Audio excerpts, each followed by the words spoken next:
So, I just want to start this talk by saying that so often, whenever I'm offering a teaching, it can really almost feel like I'm attempting to describe just one particular thing over and over, but in a different way each time. And this just feels especially true for this talk. For those of you who listen to me regularly, you likely know that my very favorite teaching phrase comes from one of my teachers, the German monk and scholar Bhikkhu Anayo, who has summarized the entirety of our practice in just 4 words, which I know I repeat so often, many of you can likely recite it with me. And these 4 words are keep calmly knowing change. Keep calmly knowing change. And honestly, the more I practice and study, the more and more I recognize that, as Bhikkhu Analayu has said, this is truly, really what we're aiming for in so many ways. You know, at the end of all my retreats that I lead, I offer students a magnet with those 4 words on them to help them to remember. And as you might imagine, I have several of these at my home, on my refrigerator, and my filing cabinet, etc. Really, anywhere there's somewhere I can stick them. And lately, I need to confess that they've been a sort of lifeline for me, since I've really needed to be reminded of this really wise teaching many, many times a day. Some of you may know that a little over 6 months ago now, at age 60, I made what was probably the most difficult decision of my entire life, which was to separate from my husband after almost 30 years of marriage. And so, besides leaving that long term relationship, this also meant that I needed to leave my 2 cats, who I dearly love, and the home where I'd been living for more than 20 years, which happened to be a house that we rented on a large farm in the Shenandoah Valley. And that farm and that land and that big garden that I had there was really, truly a major source of joy for me. So right now I'm living on my own in a house that I'm renting downtown in the city where I live with a new cat. And so, needless to say, this whole process has been a kind of titanic change and an almost hourly or even minute by minute reminder of one of the Buddha's main teachings, which is the truth that everything in this life is constantly changing and impermanent, right? All the seasons, all creatures, all beings, all relationships, all things, situations, emotions, the universe itself, and of course ourselves. We are all in constant, never ending motion and transition. And the Pali word for this change is anicca, which means impermanence. And it's one of what are called the 3 truths of life, along with dukkha, which is suffering, and anatta, which means that we ourselves have no solid permanent self or identity and are also, of course, in constant change. And so the quick summary version of why this all comes down to our continuing to calmly know change is because we suffer or experience dukkha when we try to cling so much to everything that is inherently impermanent, which of course is everything, including ourselves. And especially when we continue to cling to our view of ourselves or our vision of who we think we are, right? Which is anatta. And so, as you might imagine, I've really been coming face to face with all 3 of these truths pretty fiercely lately, including that last one, anatta, which is often the most complicated because our grip on who we think we are is often just so strong and intractable. And with this one, we tend to really want to believe that we can hold on to our identity, right? But unfortunately, as the Buddha so wisely pointed out to us, we cause ourselves and others so much pain and suffering by trying to believe, maintain, and prop up that identity, that ego. And one of the main reasons this is so difficult for us is the truth that we are almost constantly being blown around by what are called the eight worldly winds, which have also been described as the eight vicissitudes, concerns, dharmas, conditions, or the eight attachments. And besides that term wind, I really appreciate that definition of these being attachments because, again, it's our strong grip that is so often the cause of our pain and our misery around these. So, for this talk, I wanted to explore these a little because once we can begin to become more conscious of them and more clearly recognize them when they arise, we'll be much better able to work with them and hopefully loosen our grip a bit. And so to start, I thought it might be really helpful to read this short description directly from the Lokavipatti Sutta, where the Buddha tells us this. He said, monks, these eight worldly conditions spin after the world, and the world spins after these eight worldly conditions.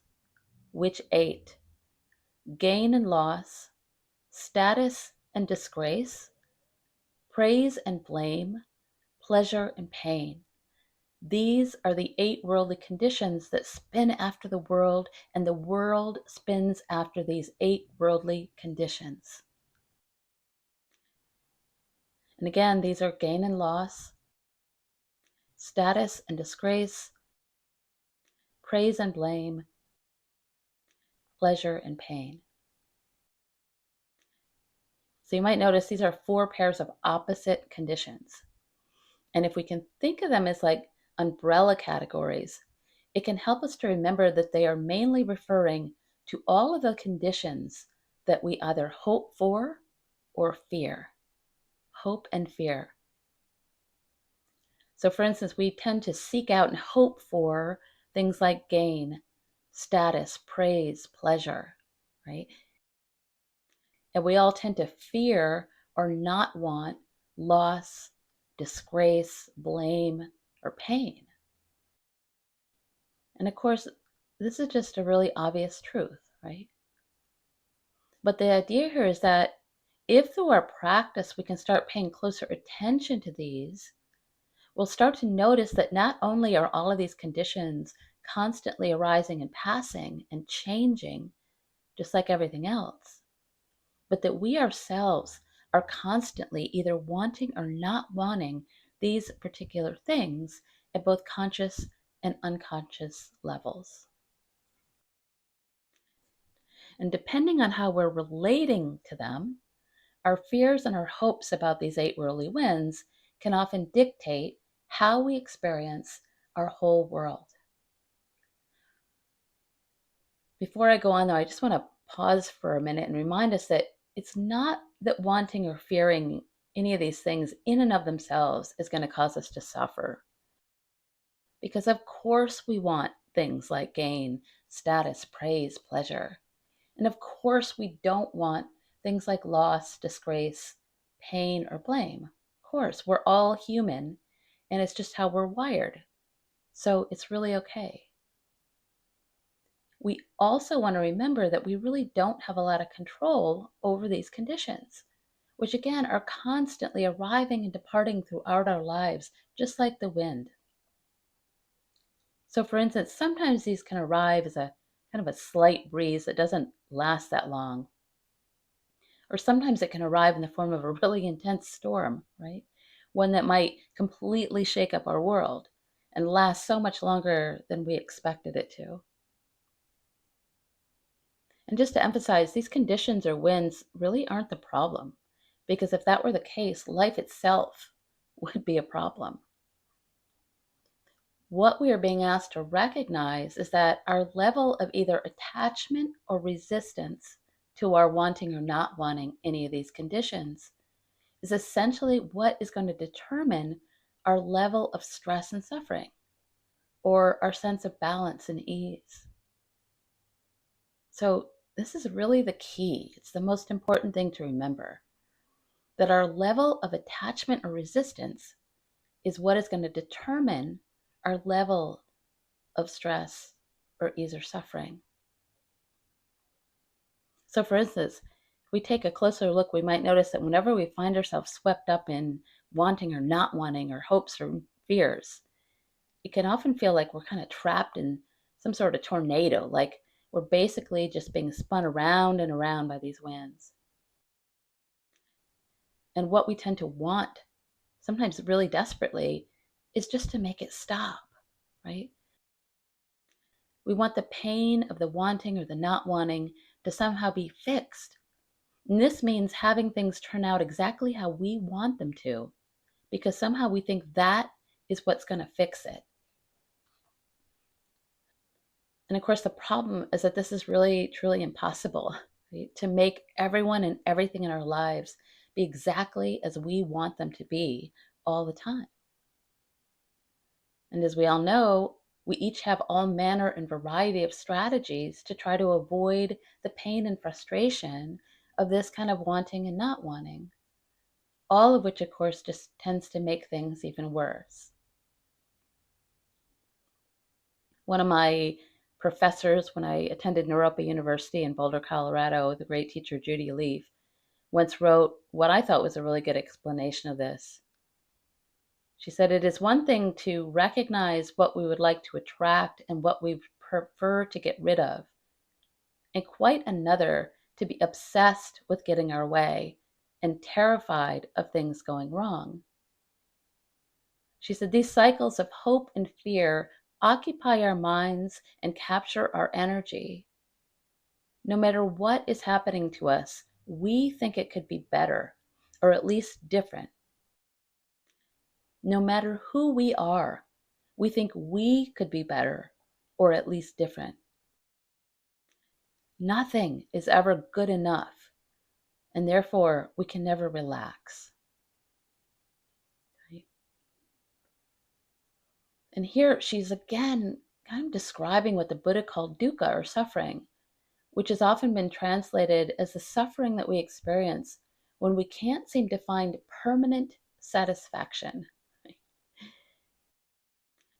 And if we think about it, we often tend to have this notion, mostly unconsciously, but sometimes even consciously, that if we could just set up our lives where we would only experience those pleasant wins, then we could really kind of achieve permanent satisfaction.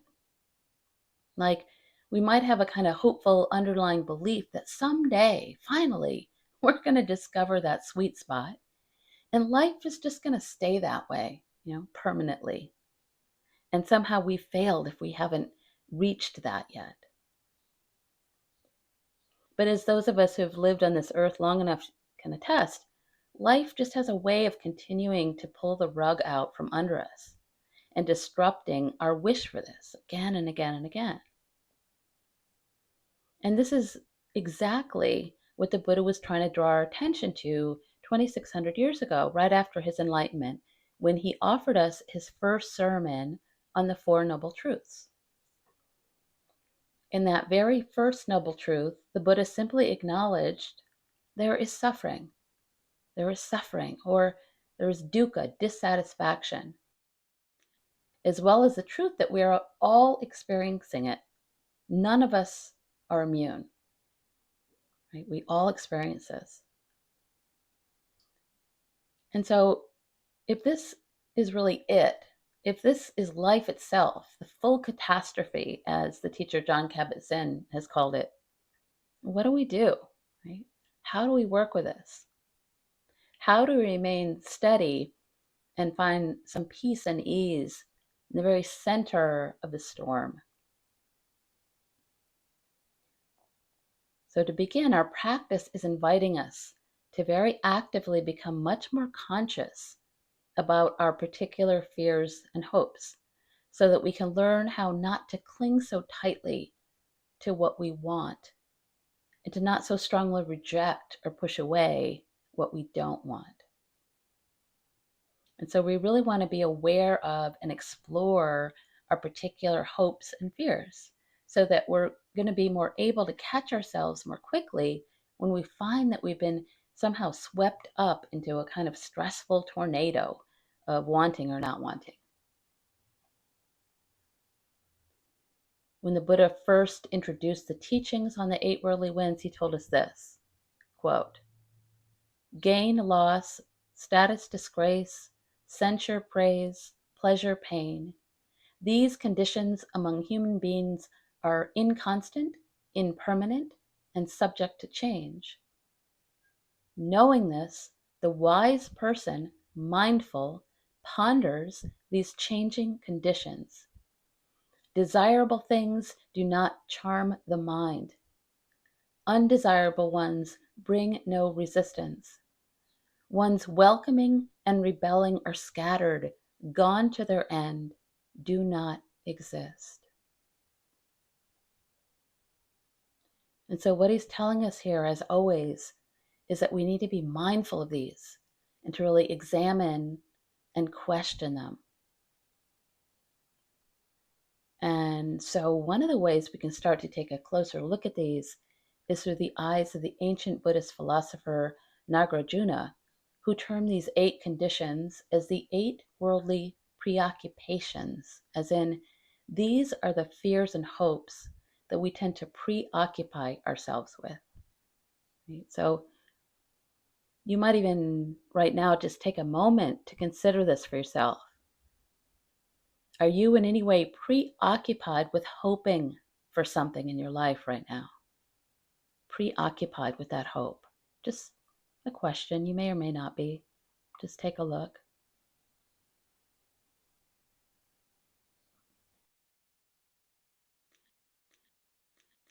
You might also consider if you're preoccupied in some way with fearing something.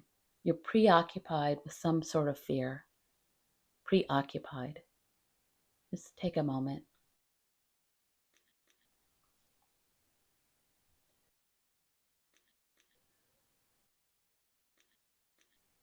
One of the great things about our mindfulness practice is that it can really help us to more clearly see and acknowledge what our minds tend to be focused on or preoccupied with, so that we can then hold it up to the light and examine it a bit and see if we can in some way start to let it be or create a little more space around it so that eventually we can start to let go.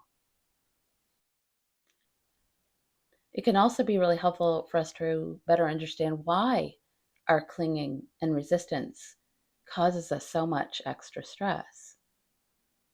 And so I thought it might be helpful to just go over each of these four pairs of winds or conditions and take a closer look at them. And so to begin, we might first consider, why does hoping for something or fearing the loss of something tend to cause us stress? And just as a reminder, it's not that we don't hope or want or have fear of losing things. Again, of course we do. It's just part of being human. But as the Buddha points out, the problem, again, lies in our level of attachment to these things, in the amount of hope that we're investing in these things and how we want them to turn out a particular way. Right? So, for instance, we tend to put so much weight into things being exactly as we want them to be, that we end up in a way carrying that sort of mental weight around with us, like we're literally carrying a heavy chain, because we're just so unwilling to let go of our expectations of how it should be. And with this particular worldly wind of hope of gain or fear of loss, one particular word that we can consciously invite ourselves to become much more aware of is the word should.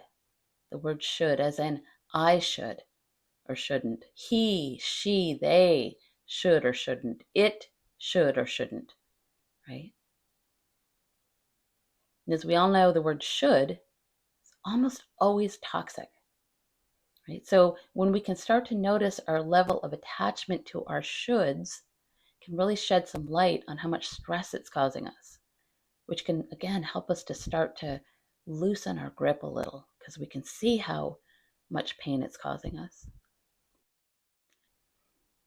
I often tell my students, don't should all over yourself, right? Just don't do it. It's a helpful way to remember. There's also a wonderful old parable from the Zen tradition that I like to remember when working with this one. And I know many of you have likely heard this one, but it's great. It involves a farmer and his son who had a beloved stallion, apparently, who helped the family earn a living. One day the horse ran away, and their neighbors exclaimed, "Your horse ran away, what terrible luck." The farmer replied, "Maybe so, maybe not. We'll see." A few days later, the horse returned home, leading a few wild mares back to the farm as well. And his neighbors shouted, "Your horse returned and brought several horses home with him. What great luck." The farmer replied, "Maybe so, maybe not. We'll see." Later that week, the farmer's son was trying to break one of the mares, and she threw him to the ground and broke his leg. And the villagers cried, "Oh my gosh, your son broke his leg. What terrible luck." The farmer replied, "Maybe so, maybe not. We'll see." A few weeks later, soldiers from the National Army marched through town, recruiting all the able-bodied boys for the army. They did not take the farmer's son because he was still recovering from his injury. Right? So obviously, the story can go on and on and on, and I think it does actually, but I think you get the point. And I actually love that Zen phrase so much. I've written it down on a sticky note for years now because it really does help remind me to loosen my grip a bit and become more willing to live with uncertainty rather than holding on so tightly. Right? Maybe so, maybe not. We'll see. Another of those pairs of worldly winds that we can explore is our desire for status or even fame, as well as our fear of disgrace or insignificance.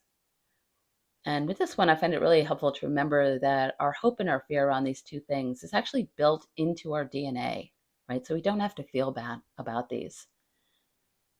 We all want to feel some sort of belonging to a particular community or a tribe. And we all also fear disgrace or somehow being ostracized from the collective. In ancient times, we all survived in much smaller tribes, and being excluded from these usually meant the unlikely prospect of trying to survive on our own in really harsh conditions. And so we're actually wired to have these hopes and our fears. So it's really okay and good to remember that, right? It's just natural. But if we want to reduce our suffering around this, we really want to use our practice to take a good look at our current day attachment to these ancient hopes and fears. Just as an example, instead of having a fear about survival, today what we might find ourselves trying to protect is our image of ourselves, right? Or our story about ourselves, or about how these things reflect on our identity or our ego. A few years ago now, at a longer personal retreat I was on up in Massachusetts, I spent some of my time in the center's library, and in a book by the teacher Mark Epstein, I was really happy to come across a story that I hadn't heard before about one of my old writing teachers, the great beat poet Allen Ginsberg. And apparently, when Allen was in India studying with the great Indian teacher Devra Baba, many considered a saint, he was bemoaning to Baba about he and a close friend who had recently grown apart and how lonely he was feeling about that. In the book, the interaction was described this way, quote, "On his tiny platform suspended over the rushing waters of the Ganges, Baba looked at Allen. He tilted his head from side to side and sucked his teeth. 'Oh,' he exclaimed, and with a tenderness that struck deep at Allen's heart, he said softly, 'How wounded, how wounded.'" And Epstein wrote about this way, said in his gentle, caring, but unsparing and unsentimental way, the Baba's retort helped bring Ginsberg's self-identification as a wounded soul into awareness. this was so important. What Baba was gently pointing out was that while the loneliness was definitely causing Alan some pain, his identity of himself as someone who was wounded is what was causing the real suffering. As the Buddha so wisely told us, whatever is taken to be a self will cause suffering. I'll repeat that, it's a famous line.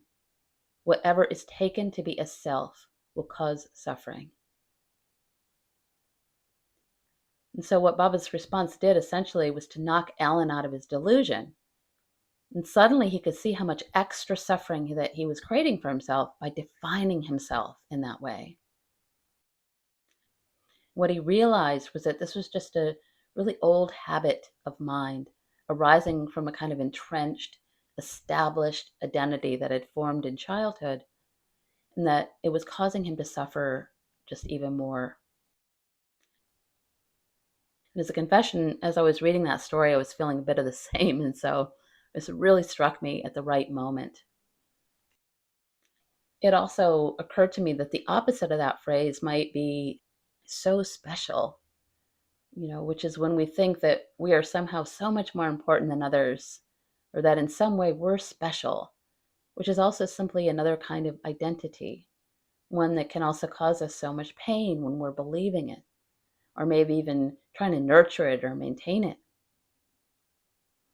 And so now whenever I notice myself being blown around by this particular wind, I have yet another phrase written on a sticky note to ponder, which is the title of this talk, which is so special, so wounded. So special, so wounded.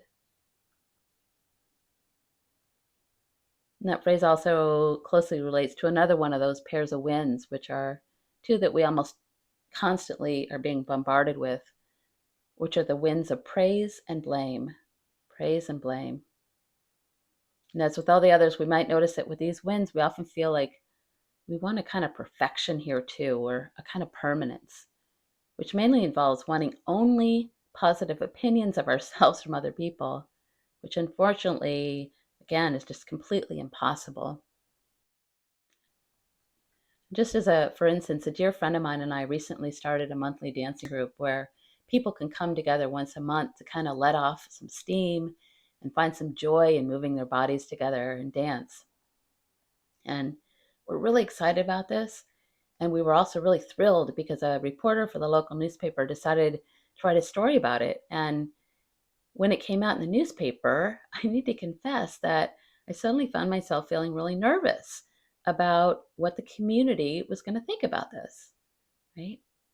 So to me, it's yet another way for me to create space for community, which I feel like I've been doing for a long time. Somewhere where people can be together in silence, but energetically together, and create a sense of belonging together and support. But I noticed when the article came out that I was suddenly worried about my identity. Honestly, worried about how the community might perceive me as one of the creators of this new dance community. And so when I noticed that I was struggling with this particular wind, I found myself recalling a famous passage from the Buddha, who during his own lifetime was admired and praised, but he was also judged and criticized quite a lot. In his teachings, the Buddha told us, this has been going on through the ages. They criticize the silent ones. They criticize the talkative ones. They criticize the moderate ones. There is no one in the world that escapes criticism. There never was and never will be, nor is there now, the wholly criticized or the wholly approved. And I love to remember that passage because it can help us to remember that, again, we're not special. We're not being singled out.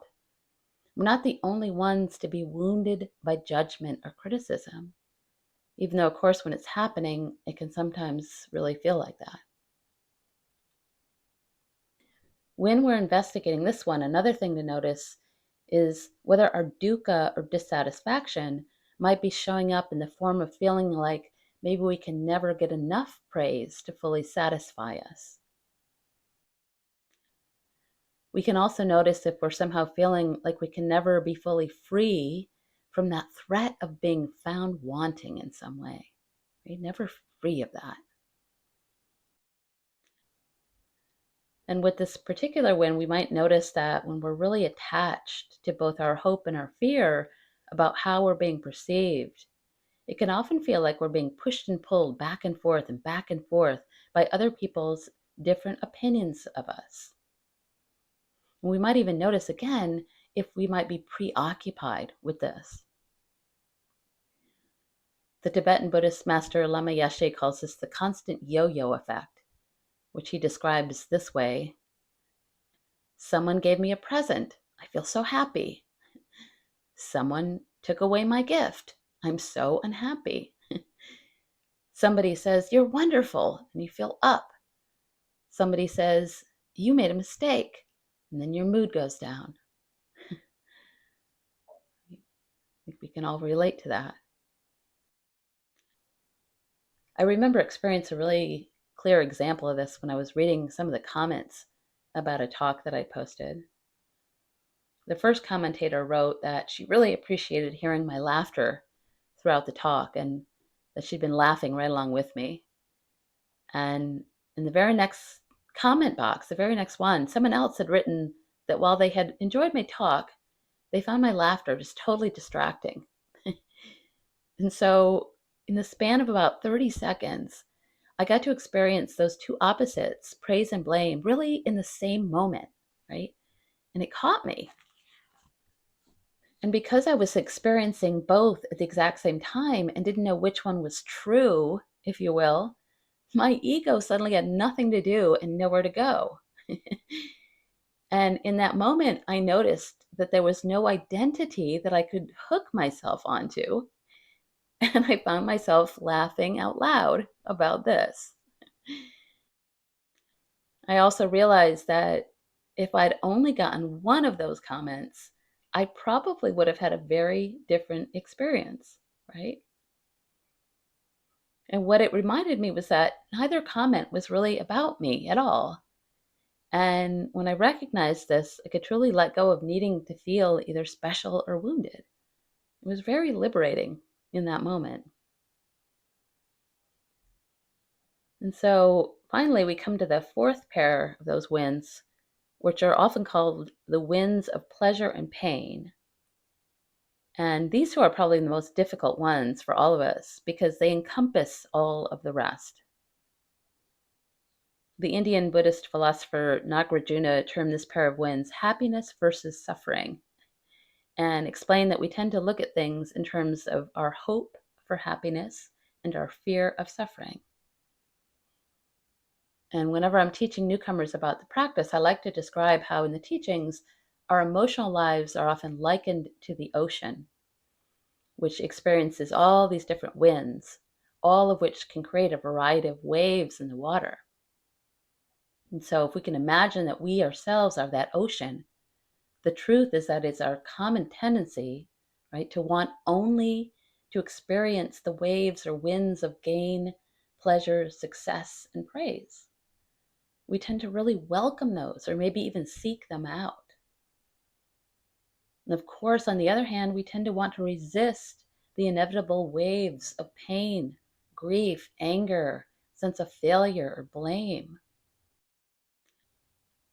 The problem is that whenever we resist or try to black out all the difficult waves that arrive, what happens is that we ourselves tend to become more like ice cubes than flowing water. And so, sadly, in our effort to protect ourselves, what happens is that we only end up hardening our own hearts. We harden them.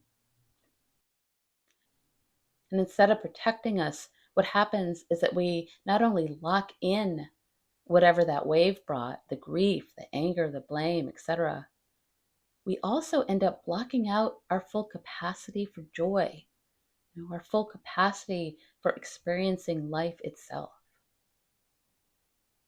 And so essentially, what the teachings around all of these different winds is asking of us is to practice, which means not perfectly, riding all of those waves or the winds of our lives fully, allowing each of them to be experienced as they arrive, to let ourselves fully feel them, to feel the joy, the gladness, along with the grief, the anger, whatever it is, without automatically believing them, acting out on them, identifying with them, or clinging to them or resisting them. Instead, we're being asked to fully investigate these winds, open up to them, and see what they might have to teach us, and allow them then to soften us, soften our hearts, so that we can truly start to experience more flow and ease in our lives. Many years ago, there was a famous phrase that was attributed to the teacher John Kabat-Zinn that was turned into posters that I used to see at some of the retreat centers. It's a common phrase, so you may have heard it, but it relates to this teaching. And it was, you can't stop the waves, but you can learn to surf. You can't stop the waves, but you can learn to surf. And another one of my teachers, Jonathan Faust, offers a shorter version of that phrase, which is simply surfs up, surfs up. I have to admit, I love that one, not only because it's much simpler to remember, but it's also kind of really light, which might be helpful, to add a little humor into things when the winds are maybe not so strong. Just surfs up. Here it is. We might even use it as another one of those sticky note phrases or those teaching phrases we can just jot down on a sticky note to remind us that, this is it. Just one of those winds simply arising. And instead of resisting or holding on, we can instead practice becoming open to fully knowing what's flowing through. And honestly, that opening up to the knowing, that knowing part, is truly our whole practice. Learning how we can courageously soften and open more and more instead of clinging and resisting. And in doing so, discover much more peace. And before I offer you a brief meditation on this, I just wanted to end with a quote from my favorite Buddhist nun, Pema Chodron, who says it this way: we want to know our pain so that we can stop endlessly running. We want to know our pleasure so we can stop endlessly grasping. Then, somehow, our questions get bigger and our inquisitiveness more vast. We want to know about loss so we might understand other people when their lives are falling apart. We want to know about gain so we might understand other people when they are delighted or when they get arrogant and puffed up and carried away. When we become more insightful and compassionate about how we ourselves get hooked, we spontaneously feel more tenderness for the human race. We spontaneously feel more tenderness for the human race. Right? So she's talking again about how we soften and open. That's how we do it. And so if it's available to you and you're ready, I'd like to offer a brief meditation on these winds. So if you're someplace where you can find a comfortable seated position, you might do that now. Close the eyes. If you're out walking, you might become aware of the bottom of your feet on the earth, your body moving through space, the act of walking itself. Again, sensing into your breathing. If you're driving your car, you might sense your hands on the wheel, your seat on the car seat cushion, your feet on the pedals, aware and breathing. Maybe each of us taking a nice deep breath in, maybe holding at the top. Slow exhale, letting go. couple of rounds of these on your own just to get in touch with the breath. Bring your intention into the body, becoming embodied. Breathing in, breathing out.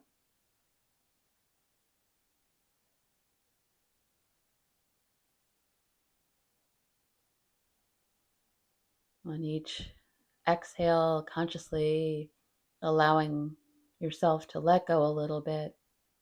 Let yourself sink down into the support of the earth or the cushion or chair. The body becomes softer, more open. You might drop the shoulders. Let the tummy be soft.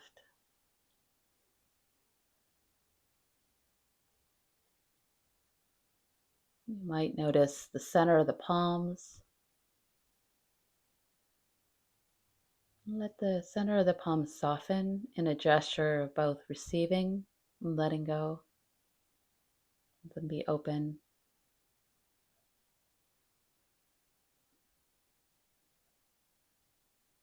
You might notice the face and allow the forehead to be smooth, eyes soft in their sockets,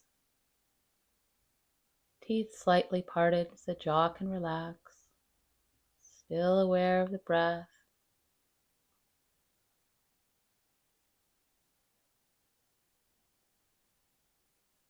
If you haven't already, you might just allow your breathing to be natural in the body, just noticing each inhale and exhale. If there's still control, no worries at all, just noticing the breath. Letting the breath calm the mind and the body.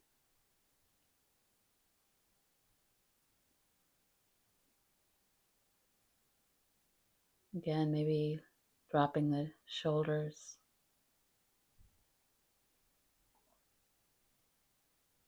Letting go.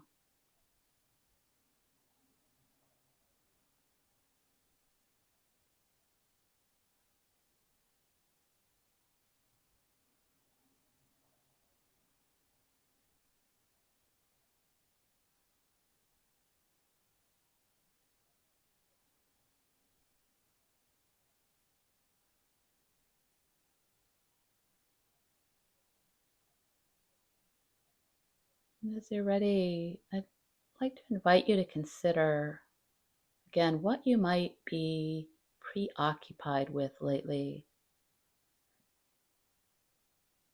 So, with as much kindness and compassion as you can, with no judgment, just curiosity,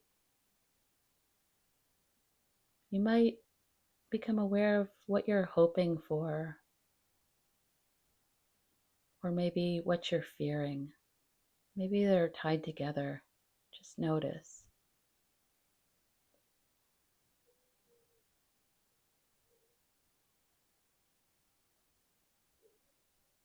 You might even consider, how does this hope or fear live in my body?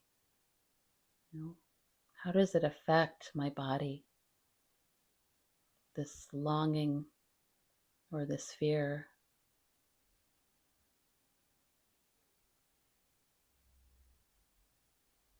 No judgment, just curious.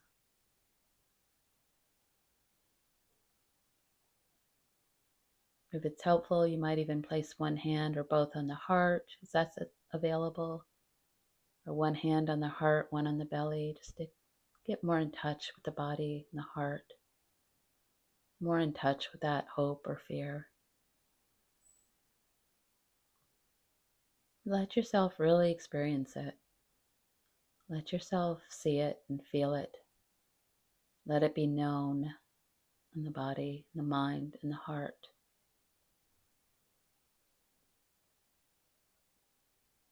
So you're not trying to fix it, change it.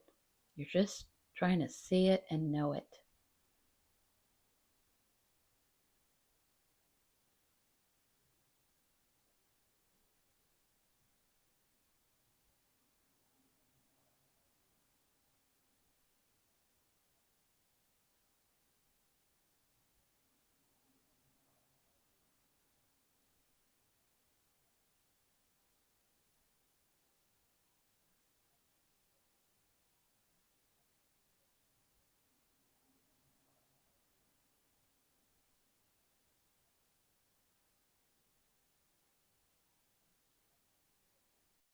And as you're ready now, you might consider using that Zen phrase from the story of the farmer and maybe tell yourself something like, maybe so, maybe not, we'll see.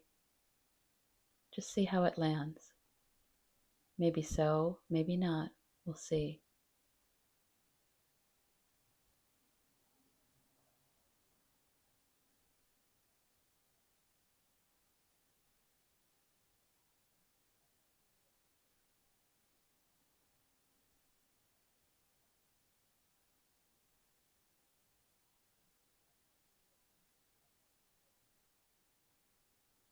You might even consider two other phrases from the Zen tradition, which are not always so, not always so. My favorite, which is, what if nothing's wrong? What if nothing's wrong? Just try on whatever seems to resonate. No right or wrong answer.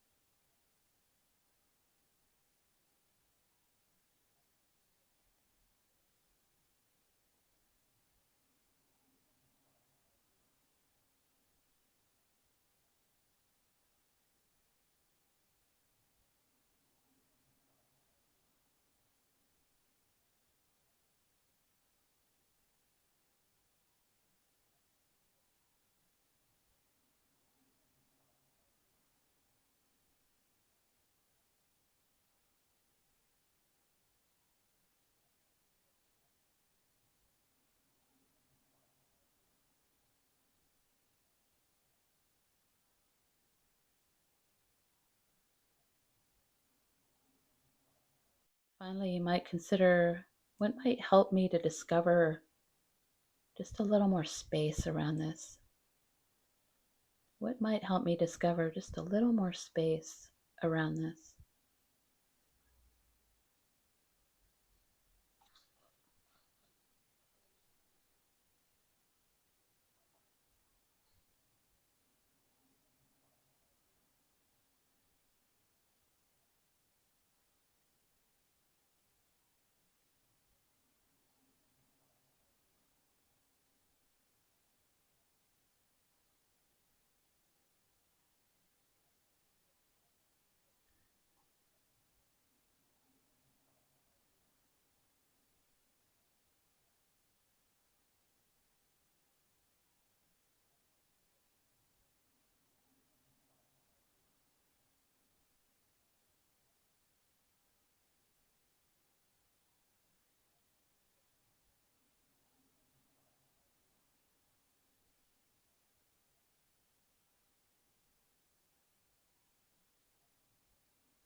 And finally, with the eyes still closed, just listening to these words from Donna Falds, who tells us,